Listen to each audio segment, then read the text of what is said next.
Hello अस्सलाम वालेकुम students. उम्मीद है आप सब ठीक होंगे और जो आपकी पढ़ाई है बहुत अच्छी रही होगी। तो डियर स्टूडेंट्स, जैसा कि मैंने बताया था कि हम जो स्टार्ट करने वाले हैं एमडी किट का सेशन। तो आज हमारा जो बेसिकली चैप्टर है चैप्टर डायनामिक्स से फर्स्ट ईयर फिजिक्स का है डियर स्टूडेंट। तो फर्स्ट ईयर फिजिक्स के जो भी बच्चे हैं काइंडली ये जो आपके लिए लेक्चर होगा बहुत ही इन्फॉर्मेटिव होगा, क्योंकि मैं आज से ये स्टार्ट कर रहा हूँ, इंशाल्लाह ये सीरीज चलाऊँगा। तो डियर स्टूडेंट्स, डायनामिक्स का जो टॉपिक नंबर फर्स्ट है फर्स्ट लॉ ऑफ न्यूटन।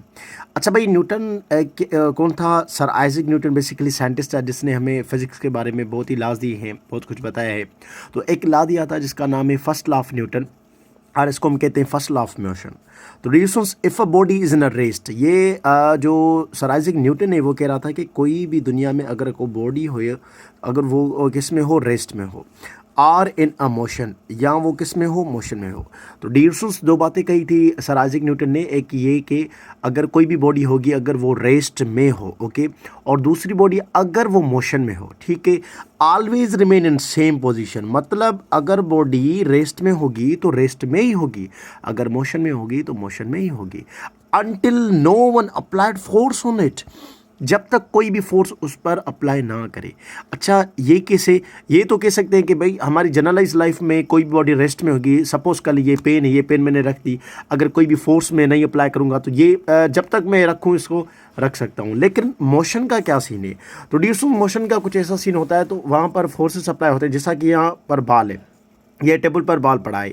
तो डियर्स, कुछ फोर्सेस होते हैं जो इस बाल को कांस्टेंट पोजीशन रखते हैं, जैसा कि वेट, इसका खुद का वेट हो गया जो इसको डाउनवर्ड कर रहा है, तो ये एक तरीके का क्या है, फोर्स है। और दूसरी होती है gravity. Dears, what is gravity? Pulling force of an earth is called gravity. तो एक ग्रेविटी का फोर्स होता है, दूसरा वेट का होता है, थर्ड वन इज फ्रैक्शन। तो डियर्स, फ्रैक्शन का फोर्स होता है जो कि टू बॉडीज के सर्फेस से बीच में होता है, और चौथा है एयर। तो ये चारों फोर्सेस जो हैं, न्यूटन कह रहा था अगर के बॉडी किस में होगी, रेस्ट में होगी, तो वो रेस्ट में ही होगी, अगर मोशन में होगी तो मोशन में होगी, until there is no any force applied force on it. अगर कोई भी फोर्स अप्लाई ना करे, जैसा कि बुक लाइंग ऑन टेबल, अगर बुक टेबल पर होगा तो हमेशा के लिए होगा बॉल हिट बाय बेट। अगर बाल कोई भी है वो उसको उस पर क्या हो रहा है, हिट कर रही है, कौन सी क्या हिट कर रही है, बेट हिट कर रही है। तो बेसिकली क्या है कि जो भी बॉडी हमारी पूरी वर्ल्ड में रेस्ट में अगर है तो वो रेस्ट में ही होगी, अगर मोशन में हो तो मोशन में होगी।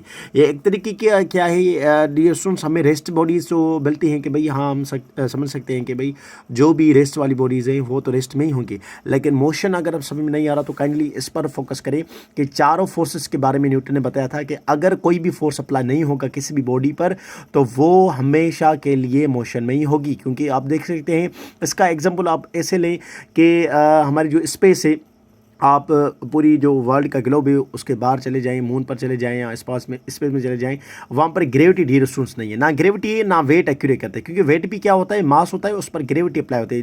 दैट्स वाई हम वेट का फार्मूला क्या लिखते हैं, W=mg। तो डियर स्टूडेंट्स कह सकते हैं कि हमारे बॉडी में जो मास होगा और ग्रेविटी वो अप्लाइसेंस नहीं होती, दैट्स वाई वेट तो होगा ही नहीं, ग्रेविटी नहीं होती, और एयर तो स्पेस में है ही नहीं, तो फ्रैक्शन भी नहीं होगा।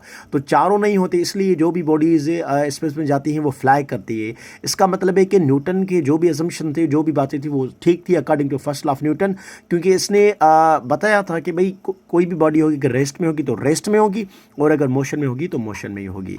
तो ये है डियर स्टूडेंट्स आज का हमारा छोटा सा टॉपिक, जिसमें मैंने बताया कि फर्स्ट लॉ ऑफ न्यूटन क्या था, और इसके दो मेन पॉइंट्स है कि अगर कोई भी बॉडी रेस्ट में होगी तो रेस्ट में, और मोशन में होगी तो मोशन में। वो कैसे होगी, जब तक उस पर कोई भी फोर्सेस अप्लाई नहीं होगी। तो उम्मीद करता हूँ डियर स्टूडेंट्स ये आज का जो हमारा लेक्चर था डायनामिक्स का वो अच्छे वे से आपको समझ में आया होगा। अगर ये मेरा लेक्चर अच्छे वे से समझ में आया तो काइंडली मेरे इस चैनल को सब्सक्राइब करें और लाइक करें और अपने फ्रेंड्स के साथ शेयर करें। Thank you so much.